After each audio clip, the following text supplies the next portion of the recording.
Welcome everyone. My name is Laura Doughty and I have the amazing pleasure of introducing you to Mr. Jeff Witzeman, who is the creator, producer, director of Cancer Can Be Killed, the documentary. And I've seen many documentaries. I thoroughly enjoy documentaries, but this is definitely one of my favorites. And the reason being is because, to be quite frank, there's no BS. He gets straight to the point, and what I love most of all is that it is actually his personal journey. And Jeff, if you will, again, thank you for being with us. If you will tell people a little bit more about your background and what you'd like us to know about the documentary. Yeah, let me start out with the film because I was an actor and I was a musician with a band and I was a writer, but never a filmmaker. And when my wife got cancer and the doctors here gave her a 50% chance of survival, she had bladder cancer. So they said, we're going to have to remove your bladder. You're going to have a pee bag on the side of your body or a neo bladder made out of intestinal material, and then chemo and radiation. It was like, what are you talking about? This is ridiculous. We went to Germany, treated it naturally with focused heat, oxygen, and IVs of vitamins, minerals, and amino acids. And within 30 days, the cancer was gone. And no chemo, no radiation, no radical surgery. And she's fine. And I've got my wife, and she's healthier after than before. So this is, I don't know. For some people, after that experience, they go and they hide. And they feel like, I got lucky, count my blessings. Now I'm just going to live my life in peace. And for me, I had the opposite reaction. I'm like, how dare you? How dare you try to take my wife from me? And, to go back to the doctors and say, hey, this happened in Germany. Don't you want to know about it? They had no curiosity, did not want to know. I come to find out, 6 months, a year later, they're pulling bladders out of people's bodies. And it's not pretty what happens when they do that. So I was like, no, this cannot happen. This is abuse of the highest order to take organs out of bodies when you don't have to. So, it all starts with just that reaction of how dare you? And we've got to bring light to this topic. So, and then just on me, my background, actor, musician, writer, and I had to have help. Somebody had to say, hey, I will help you with the filmmaking. I found 2 directors that were able to mentor me through it. And that's sort of what got me started. I love that. I love the part about where you said, how dare you? And I can totally relate to that, specifically the issue that your wife had, because I had a family member, an aunt, who actually had to wear the bag for, gosh, honestly, probably as long as I've been alive at this point in my life. So I know, as young as your wife is, to think what she would have had to have gone through. My aunt has since passed, but I am very aware of what she endured to have to wear the bag and just deal with that on a daily basis. So the documentary is definitely a wake-up call, which is so needed. And you do such a great job of showing us how to have the conversations with our doctors. And I love towards the end of the documentary where you speak to the doctor, and it was such perfect timing in that you gave us the information we needed so that we would kind of be in that place of interviewing the doctor like you were, with all of that knowledge. If that would have been in the beginning, it wouldn't have made as much sense. So I just thought the timing was so perfect. And to see his response, and it's just evidence of what they don't know. You have so much great information on your website. And I know that your wife went to Germany and the other people in the documentary went to Germany. But you also offer a lot of additional options on your website. So just to be clear for everyone, you have not been compensated for referring people to, whether it be Germany or anything like that, because it just seems very clear on your website that you're just providing information. So if we can get that question out of the way for everybody, that would be great. Well, I mean, and that you bring up a good point of where do we get information these days? How do we get untainted, clear information? And I don't trust any sources out there other than a human being who doesn't have an axe to grind. That's the only person I will trust. Everyone else is coming through the lens of being sponsored by somebody financially who's telling them what to say. So one of the things that I've been blessed with is the ability to to make money, and I'm able to make 50 to 100% on my money. And it's not because I'm a genius. It's because the secrets are out there for everything in life. And if you look for the secrets and get down beneath all the noise, everything's available to you. Health, wealth, happiness. You still have to be a human being, which means some suffering, but all the other stuff is possible. And we're not told that it's possible. We're told all you can make is 5% on your money, or if you're lucky, 10%. And the reality is it's possible to make 50 to 100%. So what I do is I invest my money, I make my money that way, and then with the money I earn, I try to help the planet in whatever way I can. And my gift is being able to tell a story and expose the truth. And so I love being in that position, and I will not trade that for anything. Nobody's going to be able to come along and say, Jeff, here's $100,000. Now, will you say this in your film? It's meaningless to me. I don't care. I don't need the money. I'm happy living a simple life. And all the people's lives that are being saved through finding out that they don't have to harm themselves.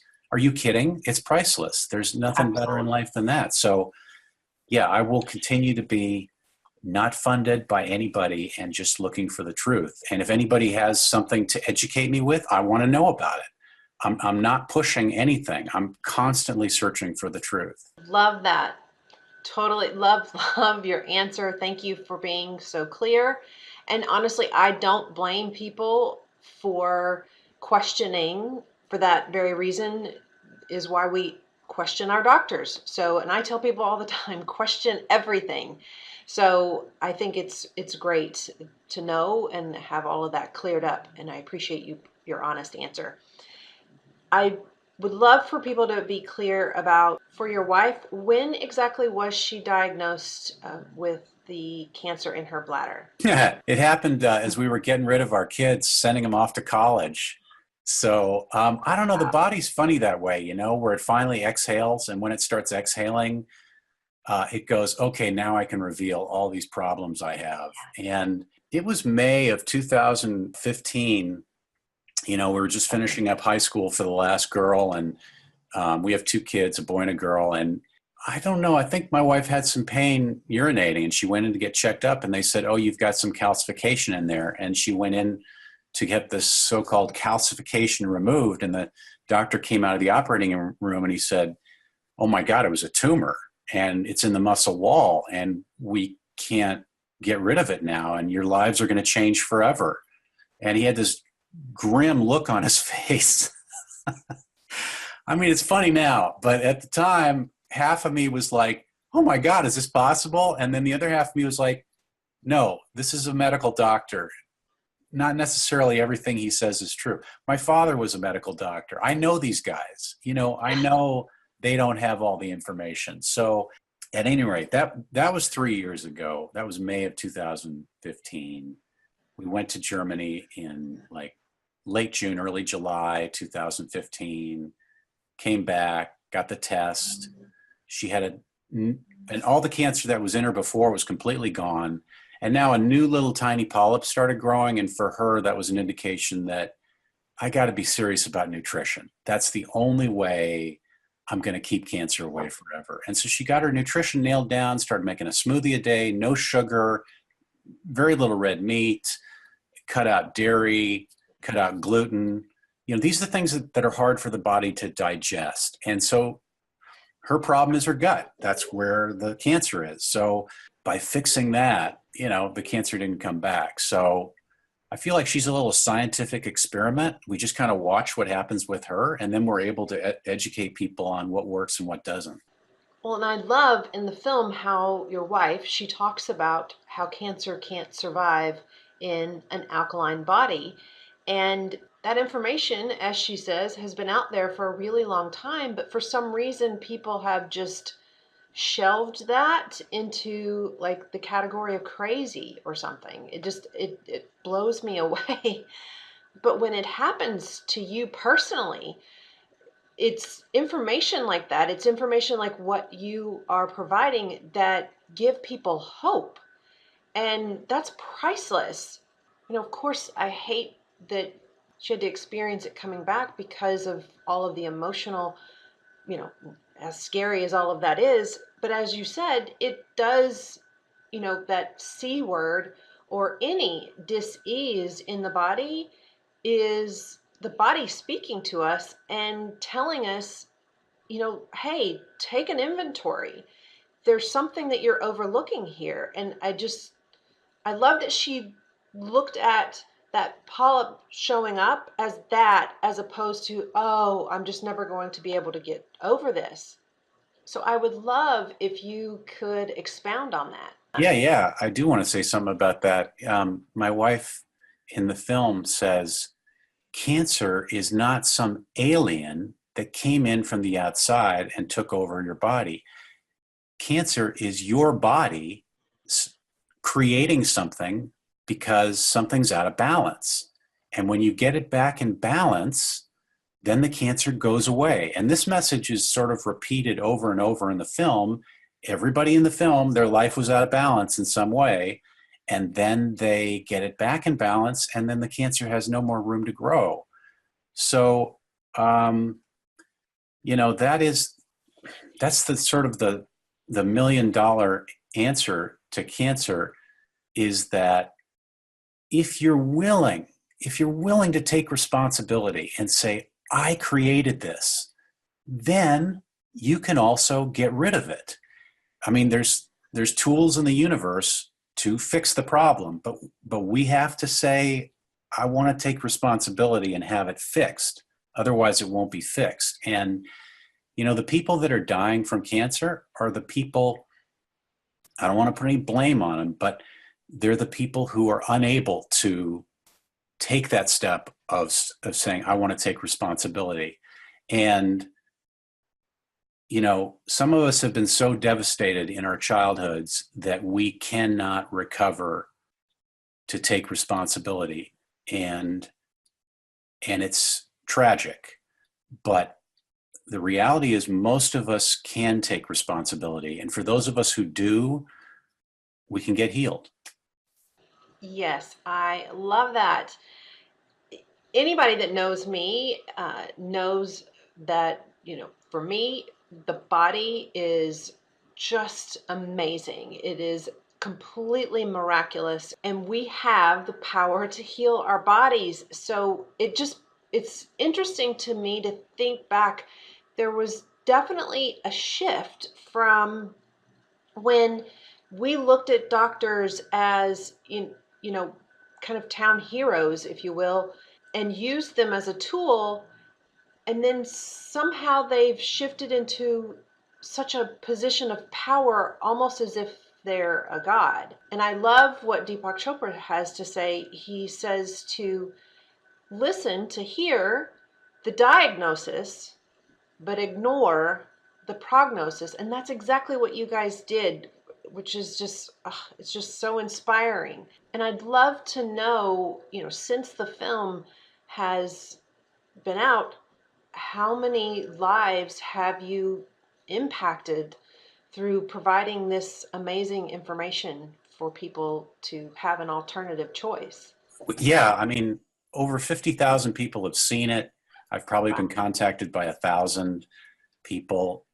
There's clinics all over Germany, and there's a website called germancancerclinics.com where people can get a referral to clinics. So not everybody has gone to Infusio, where Dr. Philip Atiade works, but a number of people have, and a number of people have gone to clinics here in the United States because they're also doing great work. And sometimes it just takes a little bit longer here in the States than it does in Germany because you can't throw everything at it that you can in Germany or Mexico.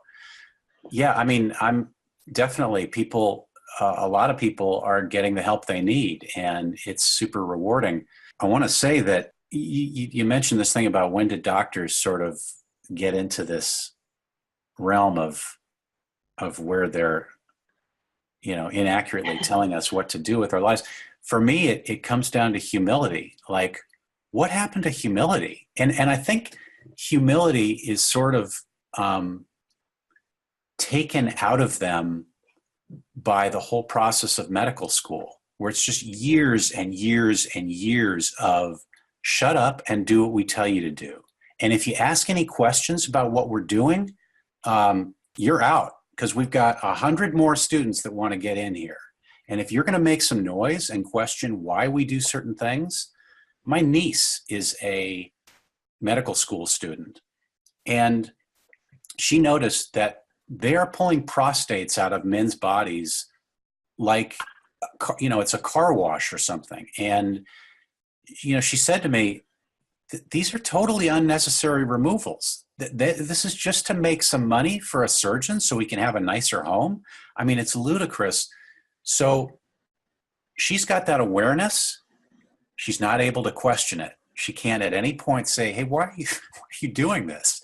She's only able to log that in her mind and go, okay, for the future, I'm not going to be doing this or advocating this. So yeah, our medical profession is it's really twisted and arrogant and lack of humility, but that's all coming out now, and hopefully it'll change.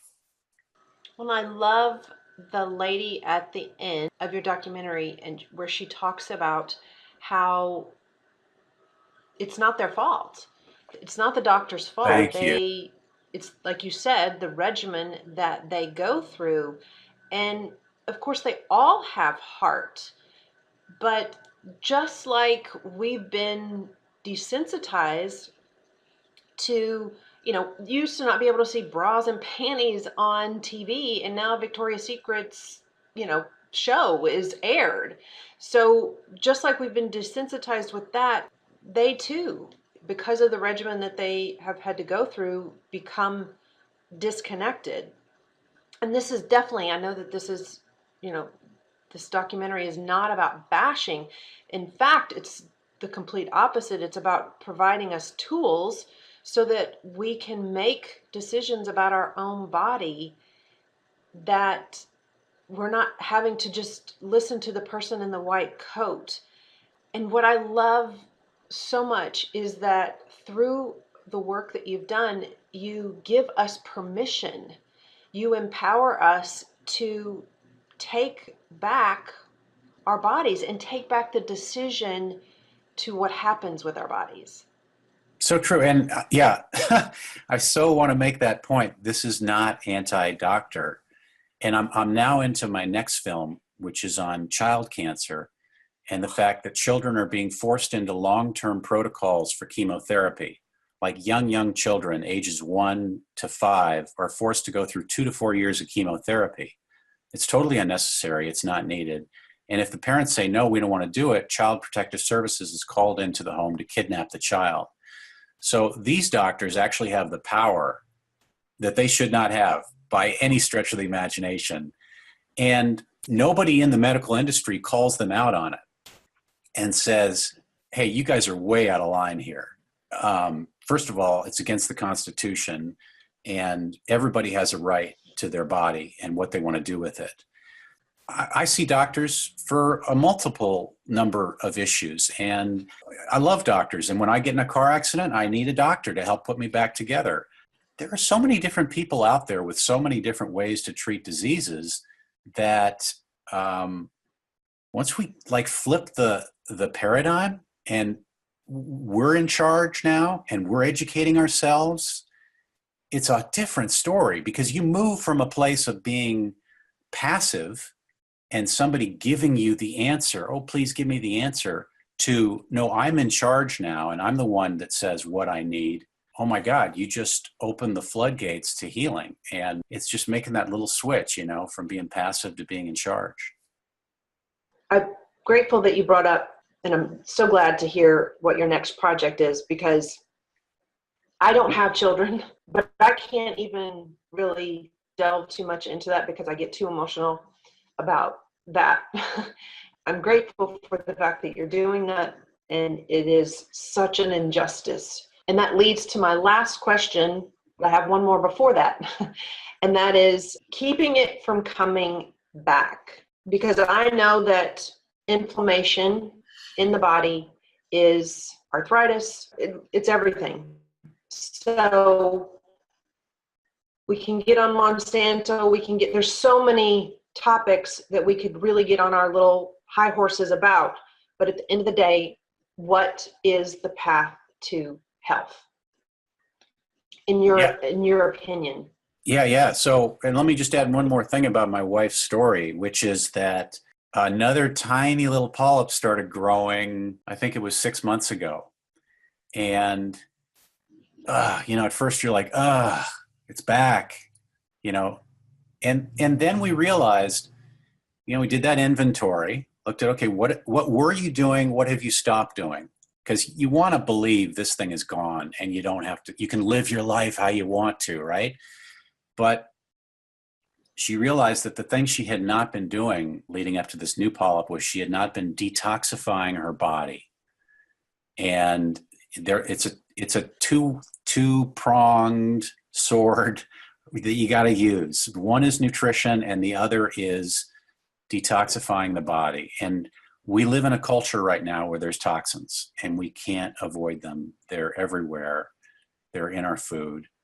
And, we buy from a farmer's market. We buy from organic farmers.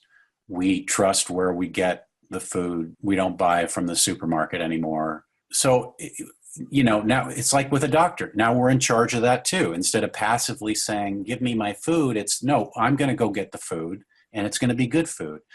So the health for us has been, number one, getting the great nutrition. And then number two, detoxifying the body. And so to that end, we've got an infrared sauna. Epsom salt baths are good. Coffee enemas sound horrible, but my God, they're fantastic for detoxifying the body. Colonics are good. So we feel like we're on a good path now where as long as we get the nutrition and the detoxifying going, our bodies are pretty healthy. And we've done tests since we've been doing this and our organs are super happy. Like the body is thriving. So it seems to be working. Yay. That's awesome. At the end of the day, it boils down to the foods that you put in your body are what determine the health of your inflammation or whatever. So I just want to make sure that not only can people watching this empower themselves to know the options that they have when they go to doctors, you also have the power to fuel your body and keep it balanced. I mean, you can go get blood tests. There's so many things that you can do to know the state of where you are, even if you don't have cancer. Like you can have a baseline, your hormones, all of those things, all of that can be dramatically impacted by the nutrition that you put in your body. So we've now given people power and permission for both through this. So my final question is, as you spoke about the children's issue being unconstitutional, what do you want us to do to take this to the level that it needs to be? Yeah, I think it's important to know that there's a lot of distractions out there. And so that anything you see on the television, whether it be from the right or the left, is just money driven. So they're making an argument so that they can make money. They're trying to get you riled up about something so they can make money. Nobody's looking for the truth. They're looking only for the truth that allows them to make money, right? So it's going to really start at kind of the grassroots level. Thank God for the internet. Thank God for social media. The word is spreading, and corporate America is scared. They're scared because they can't control the media anymore. Not everybody's watching Fox News and MSNBC and CNN. So all of a sudden this information is getting out through social media and through people communicating with other people, and it's spreading. And so that's the exciting thing, is let's just keep spreading the awareness. Eventually everything's going to topple over, like it has for gay marriage, like it has for cannabis legalization. I did an interview recently with a politician, and I'm trying to get more politicians to interview, because it's just shocking how secluded these guys are and these women are that are making all the decisions for us, right? Like, I can't even talk to my Congress people, state or federal. I have to make these appointments that I get an appointment within 2 or 3 months out, and I get to see them for 5 months. And they go, oh, well, thank you very much for coming by. The staffers on their staff have no emotional response to me telling them that children are being killed in this country on a regular basis with chemotherapy. And somehow that doesn't register an emotional response. So there is a way to get involved politically. And maybe that's the next film after this one on children. But I'm still learning about that. And what I'm finding initially right now from my first interview with a politician who does want to change things is, she said, you've got to get to the town hall meetings, and you've got to start at the lowest level and work your way up to get what you want to get done. And it is possible to change things, but I think our lives are going to change in that we're all going to become a little bit more involved in the process, because it used to be we weren't getting completely evilly maligned, whereas now it's to the point where, oh my God, these people want to kill us. So I think it's going to change, and we are going to get more involved. More will be revealed on how we can do that. Right now, I just know that the internet's allowing us to spread the awareness, and it's super exciting. I mean, 5 years ago, natural cancer treatment was just quackery. And now everybody wants to know about it. So it is really exciting what's happening. Well, it is, thank you, about empowerment and a solution to heal our bodies. And you have empowered us to seek a solution for our health.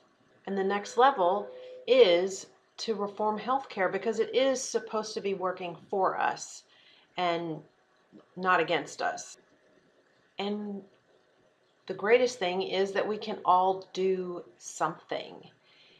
So definitely we need to go to our local representatives, our district representatives, our congressmen and women, and our senators, and especially when it comes to the lives of children, that is just beyond unacceptable. So thank you so much for this work that you have done, and allowing us to go on this journey with you and your wife, and continued blessings to her health. Thank you. And most of all, thank you for your service, because that's really what this is. Again, thank you, Mr. Jeff Witzeman, for Cancer Can Be Killed. Thank you so much. What an amazing gift you have given all of us.